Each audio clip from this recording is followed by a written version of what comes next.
Sejam todos bem-vindos ao canal Escola Dominical Brasil. Meu nome é Vanderlei Claudiano. Vou mandar um forte abraço para a Silvia Vicente, né? Acompanha a mensagem aqui todos os dias. Um forte abraço e um beijo no seu coração. Hoje eu vou falar um pouquinho aqui sobre o casal mais fofo que eu gosto nas escrituras, tá bom? Que eu tenho como modelo, admiração, é Adão e Eva. Eu acho eles como modelo para minha vida aqui, tá bom?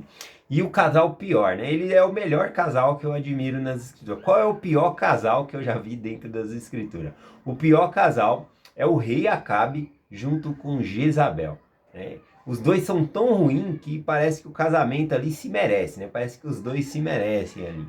Nossa, e ainda pior, Jezabel ela consegue ser pior ainda do que o rei Acabe. Ela é terrível, é o cão essa mulher. O nome dela veio parar lá no livro de Apocalipse, né? Como modelo de coisas que nós não devemos fazer, né? É quando João lá, o amado, ele está recebendo revelação e Jesus Cristo falando sobre as 7 igrejas, agora falando sobre a igreja de Tiatira, falando 5 elogios sobre a igreja de Tiatira, falando das boas obras dela, que as últimas obras são melhores do que as primeiras, vários elogios ali à igreja de Tiatira, e aí então ela fala, eu tenho uma pequena coisa contra a igreja de Tiatira, né? Lembrando, né, que as igrejas a qual se refere Apocalipse é uma completude de todas as igrejas, tá bom? Todos os problemas tem na igreja e qualidades também. Então aqui em Apocalipse 2, só para falar sobre o nome da Jezabel aqui, em Apocalipse capítulo 2, versículo 20, diz assim, ó. Porém, umas poucas coisas tenho contra ti, que deixaste Jezabel, mulher que se diz profetiza, ensinar e enganar os meus servos, para que forniquem e comem sacrifícios de idolatria. Bom, então aqui Jezabel, ela é usada aqui, né, como uma falsa profetisa, alguém que ensina coisas erradas, que ensina os servos de Deus a fazer coisas erradas, a praticar fornicação, prostituição. Ou seja, praticar ali adultério, na verdade, tá bom? Porque nós estamos em um relacionamento com Deus. A igreja é a noiva do Senhor, então nós somos casados com Deus. Quando nós saímos desse relacionamento e adoramos outros deuses, nós estamos fornicando, nós estamos cometendo adultério, tá bom? Então por isso que Jezabel ela é usada aqui, né? Aqui no Velho Testamento, ela levanta ídolos, né? Ela tem ali profetas, né, de Baal, e é disso que eu quero falar. Então, só para falar um pouquinho, Jezabel ela era terrível, tá bom? Então, Jezabel aí e Acabe, o rei Acabe, eu acho que é o pior casal que eu já vi aqui dentro das escrituras. Mas vamos lá, hoje eu vou compartilhar com vocês aqui 1 Reis, capítulo 19. Aqui no capítulo 19, o que está acontecendo, né? O profeta Elias, ele vem ali e ele havia fechado o céu ali por 3 anos e meio. Não havia chuva sobre a terra. E agora chegou a hora dele confrontar Acabe, né, que era o rei Acabe, e mostrar quem era o Deus de Israel. Então ele vai lá e conversa com Acabe e chama, né, os 450 profetas no Monte Carmelo, né, para fazer um desafio ali. E cada um oferecia o seu sacrifício, e o Deus que respondesse por meio de fogo, esse seria o Deus de Israel. Então os 450 profetas de Baal, a qual ali o rei Acabe e Jezabel levantaram, né, no reino do norte ali, eles oferecem esse sacrifício e não podia botar fogo. E o Deus que respondesse por fogo era o Deus de Israel. E eles ficaram ali se retalhando em cima do altar e nada de acontecer. Quando chegou a vez de Elias ali, então, Elias ele orou ao Senhor e ali o altar, né, pegou fogo, foi consumida a pedra, a lenha, tudo, a água, tudo foi embora ali, né? O Senhor aceitou o sacrifício mostrando que ele era Deus em Israel. Após esse feito, Elias então mandou destruir esses falsos profetas, os 450 profetas ali de Baal, né? 400 desses profetas, eles eram de Jezabel, né? 400 profetas, aliás, eles eram profetas ali da Jezabel. E o que acontece? Logo após esse feito, também Elias orou ao Senhor e choveu sobre a terra. Veio uma grande tempestade, né? E o caso que não estava tendo plantação, não estava tendo grama para o gado, não estava tendo nada por causa da falta de chuva. Então, Elias ele acabou abençoando ali a casa de Israel por conta disso. E agora Acabe, ele vai até Jezabel contar o que aconteceu, o milagre, desceu fogo do céu, depois desceu água do céu, né, abençoando a terra. Só que Jezabel, ela fica irada, né, porque morreu os 400 profetas dela ali. E aí, então, ela manda um recado para Eliseu, e é a partir desse ponto que eu quero compartilhar com vocês, né. Olha só como essa mulher é terrível, tá bom? Aqui eu vou começar lendo aqui a partir do versículo 2. 1 Reis, capítulo 19, a partir do versículo 2. E então Jezabel mandou um mensageiro a Elias para dizer-lhe: assim me faça os deuses outro tanto, se de certo amanhã, esta hora, não fizer a tua vida como a um deles. Assim como Elias, né, mandou matar os profetas, agora falou: a sua vida vai ser igual a deles. Amanhã, nessa mesma hora, você vai estar morto, Elias. O que Elias fez, né, diante dessa ameaça, né? Elias, ele havia feito chover fogo do céu, fez ali chover água, né, abençoou um profeta poderoso. Mas, diante desse desafio, olha só a atitude de Elias, né? Versículo 3, continuando aqui.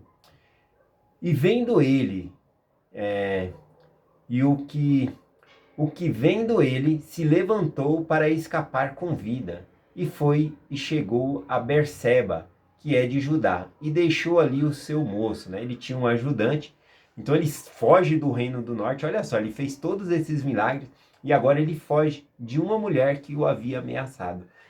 Para escapar com vida, ele foge. Ele sai do reino do norte e vai parar lá no reino de Judá. E lá ele deixa, né, o seu ajudante ali, né, aquele que ajudava ele ali do lado dele. Deixou ele lá, e não só fez isso, né? A gente vai conseguir observar aqui que Elias, ele vai cair num sistema de depressão, né, por conta desses desafios que ele está sofrendo, né, dessa ameaça, né? Então, continuando aqui, a primeira coisa que a gente observa no texto é que do sintoma, né, da depressão também, é que a pessoa quer ficar sozinho. Ele só tinha um companheiro ali que o acompanhava, esse moço, e ele vai lá e leva ele para um lugar e deixa ele lá, e sai sozinho, né? O versículo continua dizendo assim: e ele se foi ao deserto, a caminho de um dia, e chegou a sentar-se debaixo de um zimbro, e pediu ali a morte, e disse: já basta, o Senhor toma agora a minha vida, pois não sou melhor do que meus pais. Então, a outra coisa que ele fez, né, ficou sozinho, se isolou, foi para o deserto, sentou embaixo de um zimbro, né, que é uma árvore pequena ali, e ali ele desejou a morte, né? Ele estava num pesar, numa tristeza tão grande que estava consumindo Elias naquele momento ali, que ele desejou a morte, né? Ele falou: já basta, Senhor, tira a minha vida. Eu não sou melhor do que os meus pais. Aqui nós não temos muitos detalhes sobre os pais, né, de Elias. Aliás, nem a genealogia de Elias ou coisa assim, mas sabemos que Jezabel matou muitos profetas. Ela havia mandado... E talvez se Elias ele veio de uma geração de profeta, talvez os seus pais tivessem sido mortos também por Jezabel. O texto não mostra isso, mas ele está mencionando aqui: eu não sou melhor do que meus pais, né? Então aqui ele se comparando, ele se acha inferior, né, aos pais dele, a todas as pessoas aqui nesse momento. E ele acha que ele não deve viver, e ora pedindo para que Deus tire a vida dele. Isso é um quadro, né, de depressão que a gente consegue ver aqui dentro das escrituras. E não só isso, né? Primeiro a gente vê a decadência, né? Ele vai se entregando aos poucos. Primeiro, aquele que sempre acompanhava ele deixou de... aquele lá em Judá e foi embora sozinho, se isolou, ficou sozinho, né? Depois sentou embaixo da árvore aqui, de um zimbro, né? E olha só como ele vai decaindo ainda mais aqui, né? Continua dizendo assim: e deitou-se e dormiu debaixo do zimbro. Então primeiro ele estava sentado, depois ele deitou, né? Se entregou ali, né? E eis que um anjo lhe tocou e lhe disse: levanta-te e come, né? Então ele olhou, e eis que na cabeceira estava um pão cozido sobre a brasa e uma botija de água, e comeu, bebeu e tornou-se a deitar-se. Então a gente observa aqui, né, que ele se entregou. É um quadro realmente de depressão. A pessoa quer ficar num quarto escuro ali, não tem reação, vontade de fazer nada. E por mais que a gente faça como esse anjo aqui, ó, levanta, come, a gente quer animar a pessoa não acha esse ânimo, né, para sair dessa depressão, sair da tristeza. Talvez a tristeza foi por algo que aconteceu, um acidente na vida, ou um sucesso que você não conseguiu alcançar, ou uma perda que a gente teve, seja ela material, coisa assim, você às vezes pode estar se sentindo derrotado. E aí você começa a se isolar das pessoas primeiro, depois você se senta ali sozinho, começa a se lamentar, daqui a pouco você se deita, né? E se entrega ali. Quer coisa melhor, né, do que ser acordado por um anjo ali e ter um pão quentinho, né? Tinha pão ali, tinha água. E o que Elias faz, né? Ele come aquele pão, bebe aquela água e deita-se novamente, né? Ele só apenas tem força para comer e deitar. O anjo vem novamente ali, toca ele, manda ele comer de novo. E aí ele come e ele anda, né? Ele quer cada vez ir para mais longe, né? E ele vai se enfiar lá dentro de uma caverna, de acordo com o versículo aqui, lá no versículo 9, né? No versículo 9. Ele vai até o Monte Horebe, ele estava no Monte Carmelo, ele vai para Judá, de Judá ele vai lá para o Monte Horebe, lá no Monte Sinai, e se enfia lá dentro de uma caverna, um local escuro. Ele não quer saber de nada, ele quer ficar ali. E aí, então, vem a voz do Senhor, né? Uma voz mansa e delicada, conforme o versículo aqui, e diz assim para Elias, né? Versículo 9. E ali entrou numa caverna, e passou ali a noite. E eis que a palavra do Senhor veio a ele, e lhe disse: Que fazes aqui, Elias? Né? Depois de tudo que o Senhor havia feito, né? Tinha derrotado os profetas de Baal, fez chover fogo do céu, fez todos aqueles milagres. E Elias fugiu, né, daquele problema lá, porque Jezabel havia ameaçado. Talvez a Jezabel para nós seja uma depressão, algo que nós estamos sentindo, uma tristeza que a gente não está conseguindo tirar, tá bom? Mas a gente tem ajuda profissional, a gente tem que buscar a Deus para a gente ter ânimo na vida, né? Para quem lê as escrituras assim a grosso modo, não faz sentido. Um homem que fez chover fogo do céu, fez chover água, agora fugindo de uma mulher, né? E aí não faz muito sentido isso. Porém, aqui a gente vê que é uma luta interna, né, dentro de Elias mesmo, é algo que ele estava dentro dele e o Senhor chama ele ali e fala: O que fazes aqui, Elias? Né? E aí ele fala: eu fiz isso, né? O povo matou os profetas lá de Baal e agora eles querem matar a minha vida, basta, né? Tanto bem, já sentiu assim? Você ajuda as pessoas e aí você não tem o reconhecimento, aí você fala: basta, eu fiz tudo isso e o pessoal ainda quer me matar. Só que essa é uma visão que Elias está tendo. Não é a visão que Deus tem de Elias. E nem que Deus tem do povo. Ele começa a falar para Elias algumas coisas que ele precisava fazer. Tá bom? E isso vai tirando Elias ali do quadro, né? Dessa depressão, desse estado emocional que ele se encontra. Né? Deus fala para ele: ó, levanta-te, você tem que ir até tal lugar ungir um rei. Tá bom? Então ele começa, a partir um dos melhores remédios é esse, né? Começar a fazer as coisas. Se preocupar com o problema de outras pessoas vai te ajudar, tá bom? Eu não tô aqui me qualificando como médico, né? Para dar uma orientação. Nós temos profissionais para isso, né? Psicólogos, tem remédios, tem que saber qual é o problema na verdade. Eu não estou aqui como médico, mas eu estou falando aqui o que resolveu para a vida de Elias.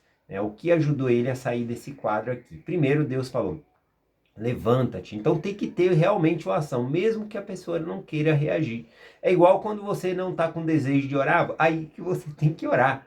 Põe o joelho no chão, começa a orar ali, pede a Deus força para orar, pede vontade de orar e assim por diante. Como o estudo das escrituras, né? É difícil, todos os dias é difícil. Mas a gente tem que pedir força a Deus. Deus, me ajuda todos os dias a estudar a escritura. Até que uma hora vai fazer parte de você, você não vai querer largar mais. Todos os dias você vai querer estudar a escritura. Esse é o propósito aqui dessa mensagem, né? O canal Escola Dominical Brasil, todos os dias tem uma mensagem das escrituras aqui para nós. Tá bom? E eu convido todos vocês a fazer parte, faz essa meta na sua vida, todos os dias nós estudarmos juntos. Bom, então ele falou para que ele tinha que fazer algumas coisas. Uma delas era ungir um rei, outra delas era ungir um profeta em teu lugar. E esse profeta nós vamos estudar essa semana que entrou agora, tá bom? Que é o profeta Eliseu. Amo o profeta Eliseu. Bom, se fôssemos contar a grosso modo os milagres que Elias fez, eu acho que dá 7 milagres, né, que ele vai fazendo ali. E Eliseu, ele faz o dobro, né? Ele vai fazer 14 milagres ali, tá bom? Então vai ser muito interessante estudar também a vida de Eliseu, tá bom? Lembrando que Eliseu, ele faz um pedido a Elias ali, fala, me dá a porção dobrada do seu espírito.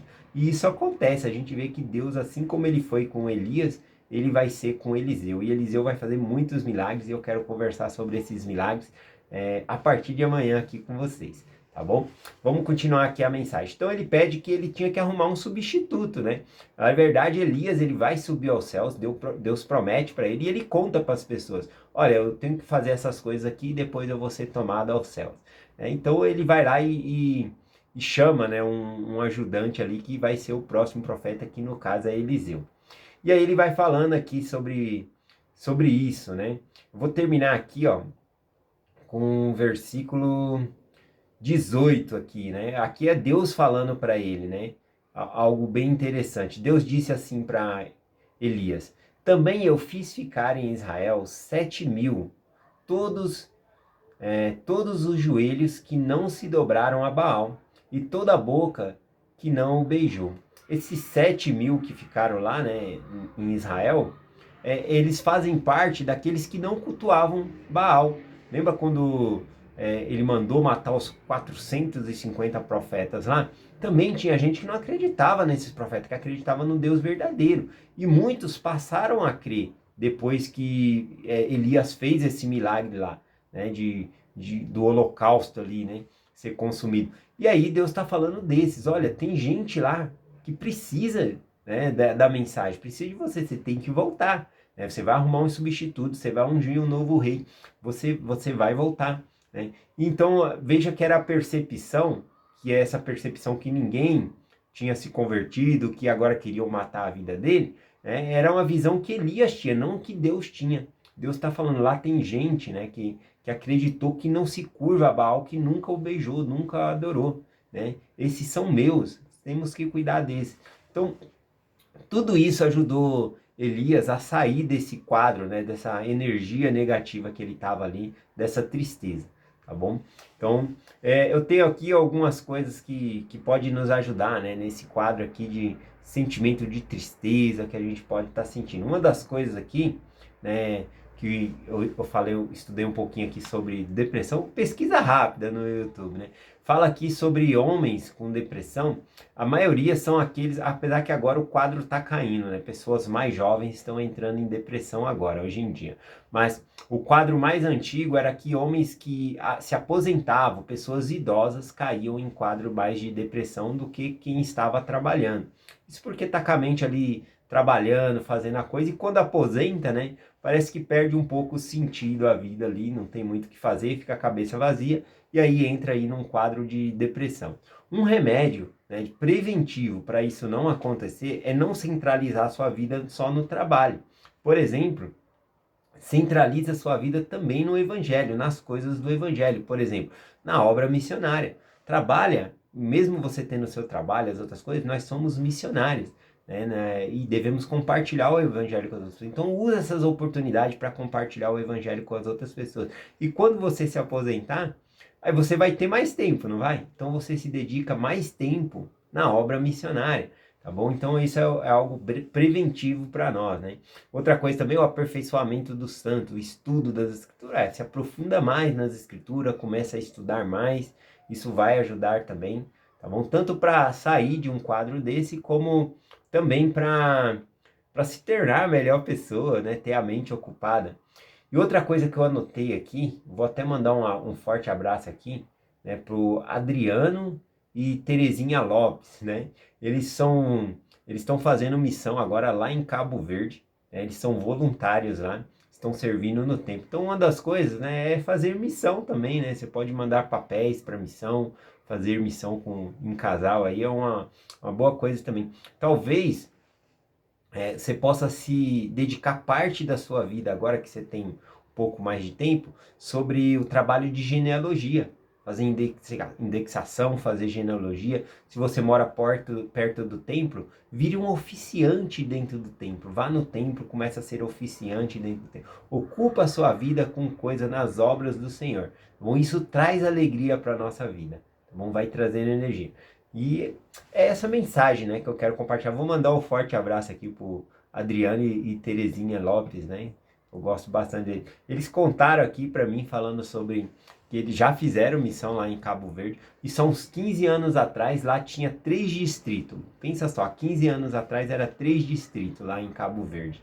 E agora lá tem 4 estracas e 1 distrito e tem o templo. E agora eles estão servindo, né, como voluntários lá, lá no templo, né, em Cabo Verde. Então é muito bom a gente colocar a nossa vida para servir ao próximo. Assim como aconteceu com Eliseu aqui, a partir do Elias, desculpa. Assim como Elias colocou a vida dele para servir ao próximo e fazer algumas coisas, a visão dele mudou e ele saiu desse quadro, né, de negatividade, né? Ele saiu de dentro daquela caverna escura, aquela entrega que ele já tinha se entregado, ele começou novamente a fazer as coisas para o Senhor, ajudar o próximo, e aí ele se sentiu melhor e ele foi arrebatado aos céus, né? Nós vamos estudar sobre isso semana que vem agora, né? A partir dessa semana aqui, a partir de segunda-feira, tá bom?